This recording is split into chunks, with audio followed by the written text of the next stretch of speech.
Pero les digo que estoy entusiasmado porque sigo su carrera como periodista desde hace muchísimo tiempo. La admiro profundamente y llevo rato, lo confieso, que no tenía noticia de ella. Ahora sé que está trabajando en un libro inmensamente interesante y para mí es un gustazo conversar con Marian de la Fuente. ¿Cómo estás, Marian? Un gusto saludarte y un gusto saludar también a toda tu escucha. ¡Qué Buenos maravilla! días. Y Oye, además tienes toda la razón con lo de los días. A mí me ha pasado igual. Yo me levanto y tengo que pensar si estoy el lunes, estoy en martes o en jueves. Esto nos ha vuelto a todos un poco trastocados. es una locura. ¿Tú estás en tu casa, Marian? Estoy en la casa, sí. ¡Wow! Pero tienes Ujú. como tienes un set montado en tu casa. Lo que pasa es que en época de coronavirus todo el mundo tuvo que buscar la forma de poder seguir trabajando. Entonces yo tenía varias Claro. conexiones con diferentes canales y aparte seguía haciendo mi programa también y necesitaba conectarme desde la casa. Y trataba de hacerlo desde la habitación y entonces tengo un perro que no es un chihuahua, es un pastor alemán enorme y cada vez que yo estaba tratando de hablar el perro venía y me hacía compañía. Entonces el eco era bastante Yo complicado. también he tenido compañeros perros en otros programas que he hecho, pero bueno, eso es tema para otro. Para un libro, podemos publicar un libro más adelante juntos si Dios lo permite. Claro, cuando quieras, Luis, porque tú tienes historia también para publicar lo que Por quieras, favor. ¿eh? Mira, Marian, ahora, con esta cuestión de estar tanto tiempo en cuarentena, ¿te sientes, añoras regresar a un estudio de televisión o sientes que ya como que uno se va acomodando trabajando desde casa?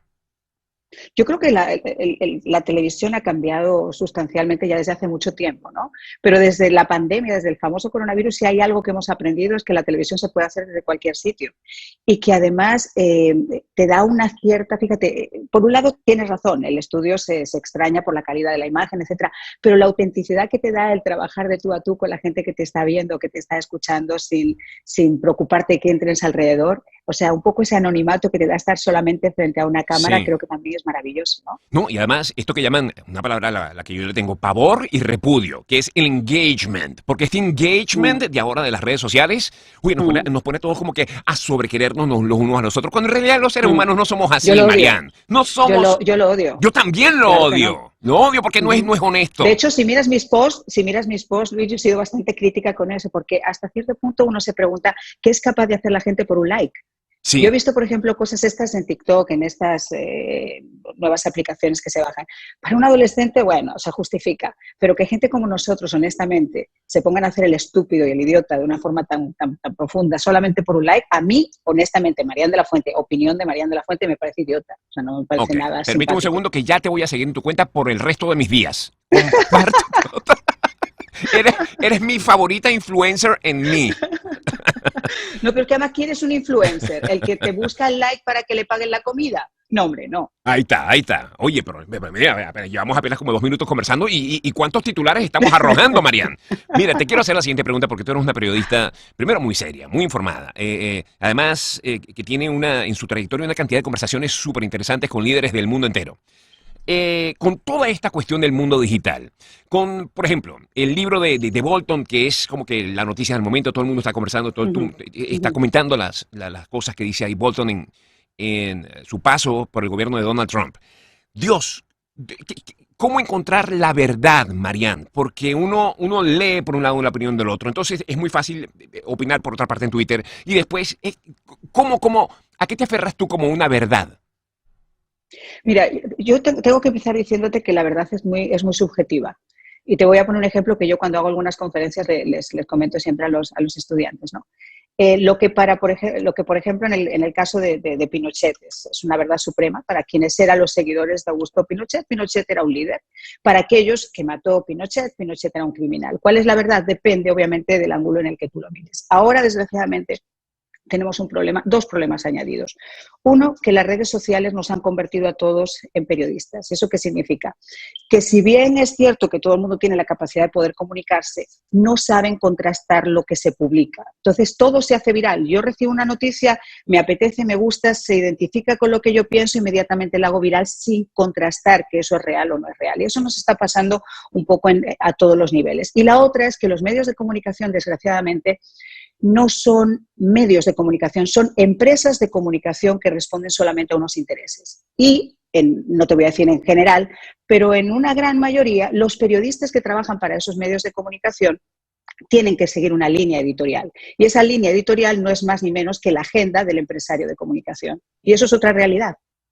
Mira, si tú me has escuchado los primeros minutos de transmisión antes de conversar contigo, podrás concluir que lo que yo digo o aquí en este programa obedece a una línea editorial dictada por un sujeto muy tonto. Que se llama Luis Sedán.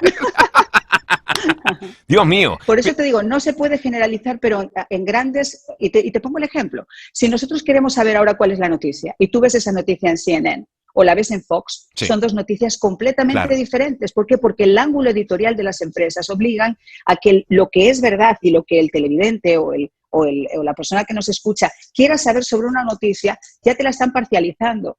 Entonces, lo ideal sería poner encima de la mesa y decir, bueno, esto es lo que está ocurriendo y usted, señor, que está en su casita y que nos está escuchando, es el que decide cuál es su verdad. Claro, claro. Ahora yo te pregunto, porque yo me levanto hoy en la mañana y me despierto, como siempre, a las 3 de la mañana. Primero voy al gimnasio, luego preparo la comida de toda mi familia, la dejo lista en las loncheras.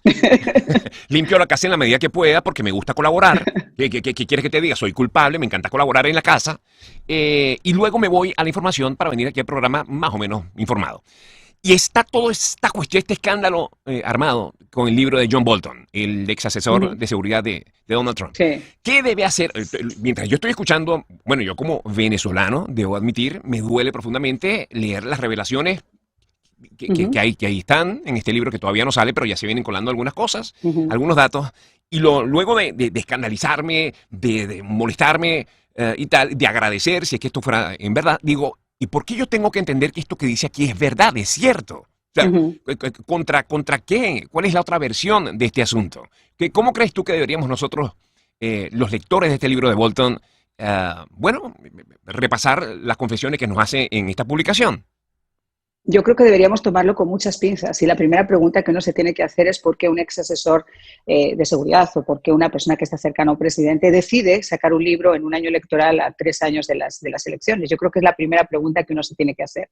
Y después tiene que empezar a tratar de ver qué es lo que hay entre líneas. Yo esta mañana una de las cosas que más me llamaba la atención es por qué ahora, por ejemplo, entre muchas de las cosas que dijo, comentaba que había pedido ayuda a China para poder ser elegido como presidente. Eso entre las muchas cosas. ¿Por qué sacar esa noticia ahora? O sea, ¿cuál es el sentido cuando todo el mundo sabe que eso no es cierto? O sea, es muy difícil. Si bien la injerencia de otros gobiernos en el gobierno de Estados Unidos puede tener cierto peso, ya vimos lo que pasó con Rusia, ya vimos lo que ha pasado con Ucrania, ahora China. Ajá. ¿Tú crees que vaya a pasar con este libro? Porque entiendo yo que la Casa Blanca había interpuesto una demanda para que el libro no se publique, pero esto viene como con un peso propio tan grande, es como una bola de nieve que va rodando cuesta abajo ya. No, yo creo que va a ser un escándalo, eso no cabe duda, porque Ajá. todas esas declaraciones habrá personas que, como te digo, las contrasten y traten de cuestionarlas, y habrá personas que las lean como leen la Biblia. Entonces, Claro. eso va a tener ciertas repercusiones muy serias. Y él además hacía alusiones que yo no sé hasta qué punto uno pone en entredicho su posición como asesor de seguridad cuando es capaz, antes de que termine un gobierno, de sacar a la luz pública declaraciones como esas, ¿no? Sí, es realmente impactante. Tengo entendido yo que ya es bestseller y el libro todavía no llega Claro que es bestseller y va a dar muchísimo más de qué hablar, porque luego se viene con las entrevistas, viene con las conferencias, viene con Claro. un montón de cosas más. Y que viene, son no, y con el la libro subsecuencia, el tsunami. de otro familiar, entiendo que es una sobrina, una prima, o ya no sé ni qué es lo que es de Donald Trump, que también viene con una cantidad de historias que uno dice, pero bueno, espera un momento, llevamos 3 meses, casi 4, donde todo es coronavirus, la pandemia, la cuarentena, el coronavirus, y uno dice, yo me arrepiento ahora profundamente si es que fue mi culpa, señor. Yo recuerdo que yo me quejaba de que no podía seguir inventando cosas en torno a la cuarentena o a la pandemia o a los chinos y la cuestión de Exacto. Wuhan. Y entonces siento en alguna forma que quienes trabajamos con la información, tú lo haces de una forma muy seria, eres periodista, yo lo hago de una forma muy, muy tonta, soy humorista político, me gusta la política en esa forma, pero digo, ¿será que lo pedimos demasiado? Y ahora de pronto en los últimos 3 días se nos viene el caso de Alex Saab en Cabo Verde, en África, se nos viene encima la cuestión en Venezuela de el Tribunal Supremo de Justicia ilegítimo esté haciendo desastres y ahora esta cuestión de Bolton, y uno dice, pero ustedes no se acuerdan, bueno, por no hablar de la cuestión racial tan espantosa aquí en los Estados Unidos y que ha corrido como pólvora en el mundo, y el cantante Pablo Albarán ahora dice que es homosexual. Entonces uno dice, bueno, ya basta, volvamos por favor a la cuarentena, era echando broma, Dios mío. Pero tú sabes para qué sirvió la cuarentena, para escribir libros. O sea, hubo un momento cuando ya las musas estaban de vacaciones, alguien tenía que recuperar algo y ponerse a escribir, ¿no? Bueno, al regreso vamos a hablar del tuyo. El libro, Código Catleya, todavía no ha salido.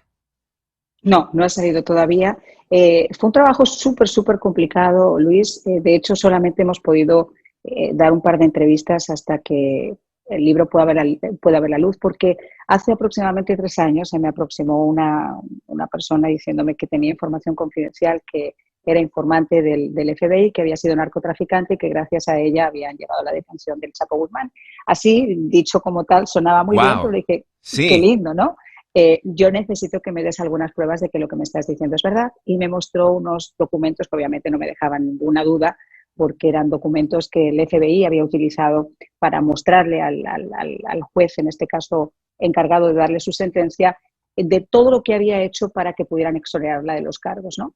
Entonces, a raíz de ver que obviamente lo que ya estaba impreso era lo que ella estaba comentando, comencé a investigar sobre esta chica, y fue la única persona que, si después queréis saber un poquito más de ella, hizo sus declaraciones en el día de la sentencia del Chapo en calidad de víctima. Es la mujer a la que Alex Cifuentes, el brazo derecho del Chapo, y el Chapo dieron $1 millón a los Hell Angels para matarla. Una mujer con 23 años que se hizo amante del brazo derecho del Chapo, y que después de llevar 4 o 5 meses con él un poco pues entrando en lo que era ese mundo, por su inteligencia, el Chapo decidió que podía darle un poco más de campo, y llegó a ser la encargada de manejar el precio de la coca con la guerrilla, manejar territorios como Ecuador o como Canadá. Y un día, regresando, pues le pararon en el aeropuerto y le dijeron: tienes 3 minutos exactamente para decidir qué quieres hacer con tu vida. Era el FBI. Y obviamente con esa edad decidió que quería convertirse en informante, y estuvo 3 años al lado del Chapo mandando información al FBI y a otras agencias, y gracias a ella y a las fotografías que hizo y a lo que hizo, pues lograron detener al Chapo Guzmán. Oh, wow. Ahora, ok, muy bien. Vamos a ver, vamos a... Dios mío. Así. Armarian, tú tienes que tener una sangre fría espectacular cuando alguien te llama y te dice: hola, ¿cómo estás? Mira, yo fui informante del FBI. Yo, taca, taca, taca, taca, taca, taca, todas estas credenciales que son bastante poco inusuales. ¿Qué es lo primero que tú piensas? ¿Piensas, alguien me está jugando una broma? ¿Yo debo consultar esto? O sea, ¿planteas una reunión? Eh, ¿Cuál es el siguiente paso? Mira, como ocurrió, y si lo puedo contar porque es una cosa que además se relata en el libro. Yo ya había hecho varios libros y varias investigaciones sobre narcotráfico, y obviamente es un mundo muy grande y al mismo tiempo muy pequeño, donde hay pocos especialistas que hablan sobre cómo funcionan los carteles en Latinoamérica y cómo se extienden alrededor del mundo, ¿no? Uno es Anabel Hernández, que está en México, y la otra persona que se ha dedicado a hablar sobre narcotráfico he sido yo. Hice anteriormente La verdadera historia de Dr. B, que es sobre un fotógrafo de los años 70 que también utilizaba sus cámaras para llegar a las organizaciones criminales y después ofrecerles el contrato de extradición para que vinieran a Estados Unidos. Entonces, a raíz de ahí se movieron las cosas y esta niña me buscó. Me llamó primero por teléfono, y después de hablar por teléfono, porque ella estaba en un programa de semiprotección de testigos, hablamos de hacer una reunión, sin pactar esa reunión, porque obviamente había que mover otros hilos para que esta chica pudiera moverse o yo pudiera moverme. Y esa reunión se hizo aquí en Miami. Y cuando la conocí, como te digo, lo primero, después de escucharla y después digamos, una mujer hermosa, muy linda, no te imaginas para nada que hubiera podido estar envuelta en ese mundo, después de escucharla y de verlo y de ver esos documentos, dije, caray, es cierto. Entonces el siguiente paso fue hablar con otra gente que había estado envuelta en esa investigación para Ajá. comprobar que ciertas cosas eran ciertas, y ahí comenzó toda la investigación, porque no es solamente lo que esta chica cuenta como su historia, sino todo lo que realmente ella estaba contando, que estuviera en el contexto de lo que había ocurrido. El libro está novelado, pero te puedo decir que la realidad supera la ficción. Es un libro donde se hacen unas declaraciones impresionantes de cómo funciona el narcotráfico, Sí. de cómo desgraciadamente nos pegamos latigazos y decimos, caray, esta gente tiene que estar en la cárcel, pero para que esa gente esté en la cárcel y esos poderosos estén en la cárcel, hay otros poderosos que son más poderosos que él, que no les importa y que al revés reciben incluso coimas, reciben dinero para que eso pueda seguir su curso. ¿Encuentras, en esto que estás diciendo, a ver, alguna referencia que nosotros los venezolanos o la gente de bien en el mundo, porque no solamente ha de ser una cosa exclusiva de los venezolanos, podamos identificar en el caso de Alex Saab, ahora detenido en Cabo Verde, en África, las acusaciones contra Diosdado Cabello, el propio Nicolás Maduro, como integrantes de una banda narcotraficante inmensamente poderosa en Latinoamérica? No, no, claro, y te digo, el Cártel de los Soles existe, el Cártel de los Soles es un cártel muy poderoso en Latinoamérica, en Honduras, y lo que pasa con esos carteles es que manejan narcogobiernos, porque en un momento dado, cuando las economías de Latinoamérica están deprimidas, obviamente echan manos del narcotráfico y es ¿cómo explicarte? Un win-win, donde ninguno de los dos, hasta que obviamente son detenidos, pierde. El gobierno recibe la cantidad de dinero que necesita para seguir manteniéndose como gobierno, aunque sea una dictadura. Y en el caso de los narcotraficantes siguen teniendo vía libre para poder hacer lo que quieran, limpiando fronteras, incluso en el caso de Venezuela, haciendo que no existan fronteras, porque la propia policía y los militares protegen esos narcogobiernos, como pasa en el caso de Honduras. ¿Nunca te ha dado miedo meterte en cosas tan peligrosas, Marian? Mira, yo te soy muy honesta. Yo creo que el periodismo tiene muchas facetas y hay gente que le gusta la parte artística y hablar de los artistas, y a mí me parece maravilloso que lo hagan. Yo no es un tema que a mí me parece, que a mí personalmente me guste hacer. Y sin embargo, sí me gusta que podamos tener una idea de otras cosas que pasan a nuestro alrededor, que no son tan fáciles que salgan publicadas, no son tan vendibles, entre comillas, pero que son reales. Y que es necesario que empecemos a tener... Mira, con el caso del Chapo Guzmán, Luis, a mí me pasó lo siguiente. Después de hacer todo ese análisis, de comerme el juicio en Nueva York, porque fui en varias ocasiones cuando había testigos que yo necesitaba después retratar en mi libro, y me dieron un permiso especial para poder estar en esa misma sala con el Chapo. Cuando tú ves cómo un gobierno como México, por ejemplo, ha llegado al punto donde, y te lo digo realmente, y eso no tiene nada que ver con el presidente de turno, porque han sido desgraciadamente con administraciones anteriores, 70% de las instituciones están corruptas. Ahí tenemos un problema serio, y el problema serio es la corrupción y la impunidad, las dos cosas. Claro. Y la corrupción y la impunidad llevan a que la gente se sostenga como pulpos en esos gobiernos. Y que los delincuentes, caray, ¿hasta qué punto tú puedes decir que un delincuente es delincuente cuando tú eres más delincuente que él? O sea, yo te voy a decir algo, si el Chapo hubiera llegado a hablar, hubieran tenido que construir una cárcel al lado de la suya. Ahora, en el caso venezolano, en el caso de Alex Saab, que como bien sabes, está detenido en África, en Cabo Verde. En Cabo Verde. Hay un portal informativo que ha realizado una investigación tremenda desde hace mucho tiempo en torno a los negocios terribles de Alex Saab con la dictadura de Nicolás Maduro. Y estas personas todas tuvieron que irse del país. Todas están regadas por el planeta por las amenazas de quienes están señalando con sus investigaciones. A eso iba mi pregunta. Si en tus libros o en esta investigación que has hecho sobre el entorno del Chapo Guzmán, porque, como bien dices, no están presos todos. Está preso... ¡Ahí está el perro! Ahí está el perro. Espero que no venga para acá, si no te lo presento. Por favor. Ven, Rocco. ¿Se llama Rocco? Se llama Rocco, sí. Ah. Ahora, cuando aparezca el Chihuahua, lo vais a ver por aquí la cabeza. Ese tipo de personas que quedan todavía repartidas en el mundo y que están, digamos, asociadas a la actividad delictiva del Chapo Guzmán, cuando se encuentran como un libro del Código Catleya, ¿pueden ellos sentir, hacer presión, intimidarte, hacerte llamadas, amenazar? Mira, no, porque hay dos cosas que están claras. Ha habido un juicio que ha sido el juicio del siglo, donde los principales asesores del Chapo Guzmán se convirtieron en sus verdugos, porque todo el mundo obviamente tuvo que negociar con las autoridades para poder conseguir unas sentencias que fueran mucho más favorables. Entonces, prácticamente esto no es un libro sobre el Chapo Guzmán, y es lo primero que a mí me gustó, que hay muchos libros sobre el Chapo Guzmán y sobre lo que pasa en el Chapo Guzmán. Es el libro de la historia de una joven que puede ser cualquier joven, en este caso colombiana, Linda, que venía de un concurso de belleza, tentada a conocer a una persona con poder, y que después de conocerla obviamente se ve inmersa en ese mundo donde ella está tentada más que por el dinero, por el poder. Y eso obviamente es una historia que es muy diferente a una historia del Chapo Guzmán. El Chapo aparece como personaje secundario porque obviamente ella trabaja para el Chapo, pero es una historia de amor, es una historia de traición, es una historia de superación, es una historia terrible de lo duro que puede ser trabajar para ellos, que hoy te quieren y mañana son capaces de dar $1 millón para que te maten, O sea, es un poco todo ese entorno, ¿no? Sí. Pero no es un libro en el que se destripe el cartel de Sinaloa ni lo que ha pasado, porque para eso, como te digo, ya ha hado un juicio y se han publicado varios libros sobre el Chapo Guzmán. Y ella está en Esto lo que ella tiene está son libre. detalles Ajá. específicos de cómo funcionaban en el día a día Sí. y cómo eran personalmente, más que incluso lo que hizo, si compró 3 toneladas, si pasó 17 toneladas para Ecuador y quién estaba, son eventos que ocurrieron, novelados obviamente, pero que tienen que ver con ese entorno. Y ella se acerca a ti a contarte la historia, ¿con qué propósito? O sea, ¿cuál era la necesidad que ella tenía?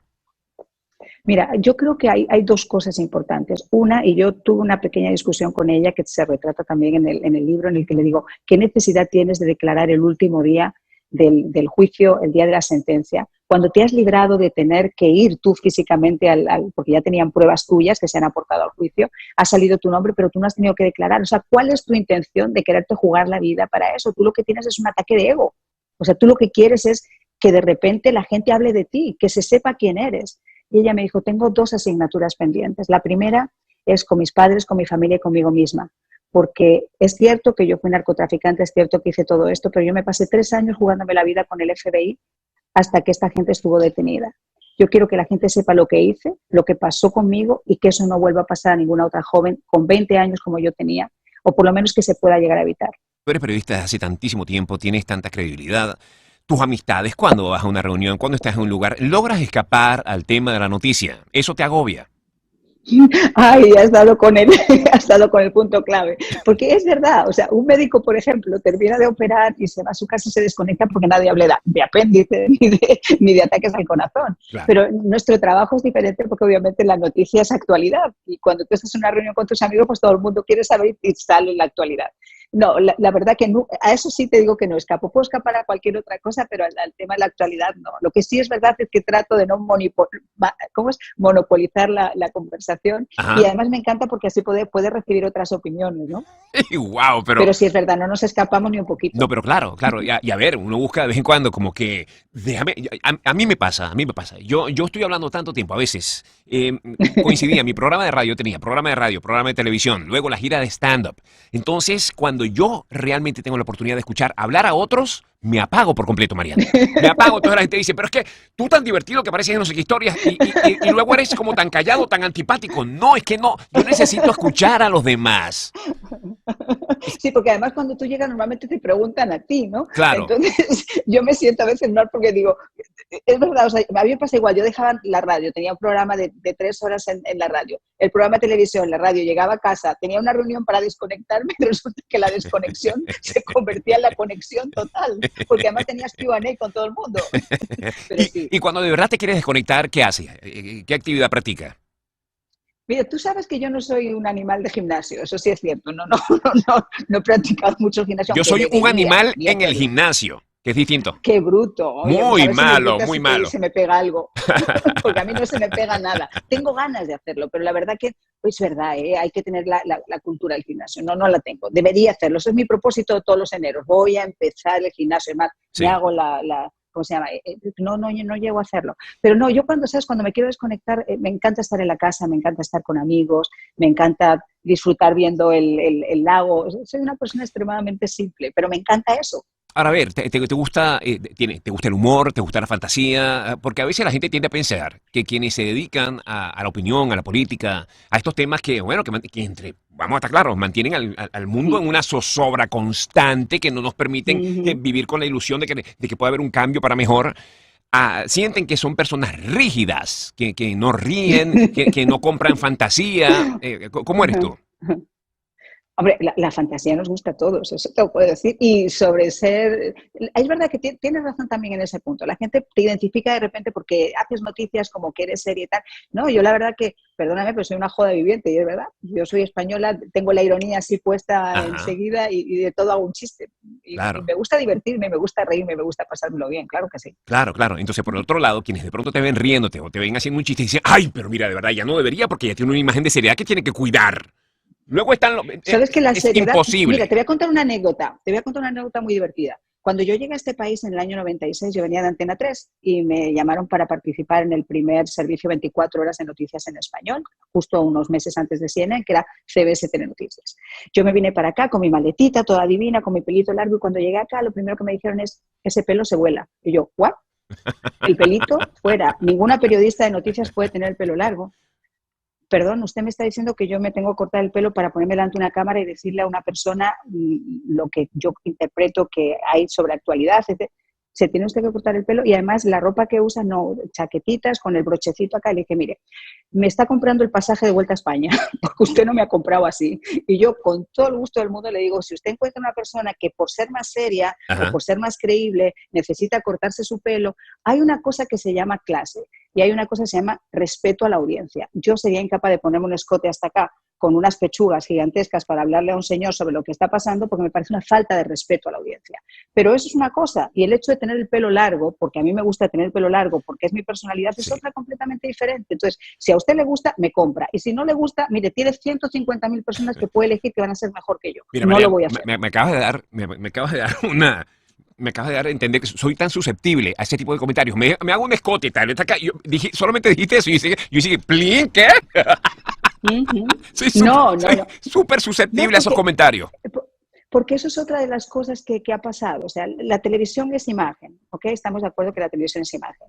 Pero depende en qué programa. O sea, yo he sido la primera persona que he sido extremadamente crítica cuando hay mujeres que tienen un talento excepcional, cuando hay personas que son brillantes haciendo editoriales, comentarios, y las tienen relegadas simplemente porque llega una persona que la silicona les ha tomado su única neurona itinerante, porque tienen una, y es itinerante, y de repente las tienes ahí puestas que no saben ni hablar, pero tienen un par de pechugas maravillosos y un culo inflado a mano, Ya basta. y a mí eso me molesta tremendamente.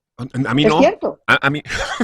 Claro que a ti no, pero ese es el problema, que a ti no. Pero bueno, Pero vale, una conversación que venía también, Marian, porque lindo. no lo estás lanzando todo por el barranco. Mira. No lanzamos nada por el barranco. Hay un montón de señoras que van a estar de acuerdo conmigo y señores que también van a estar de acuerdo conmigo. Depende para qué. Si tú quieres hacer un programa de Playboy, me parece fantástico que enseñe usted las pechugas. Mira, pero si no está haciendo usted Playboy, claro. nada. ¿Me recuerdas la revista Interview, la edición española? Cuando yo estaba pequeño, no es que mi papá la compraba, pero siempre la encontraba yo en la sala.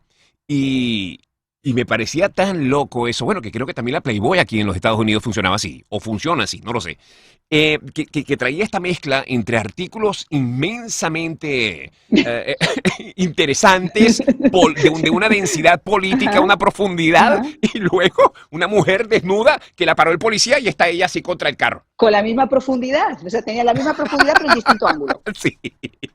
Oye, Marian, ¿cuándo publicas el libro? ¿Cuándo sale? Mira, el libro está ya, ha pasado dos cosas muy interesantes con este libro. Una, que han comprado los derechos para la serie de televisión antes de estar publicado.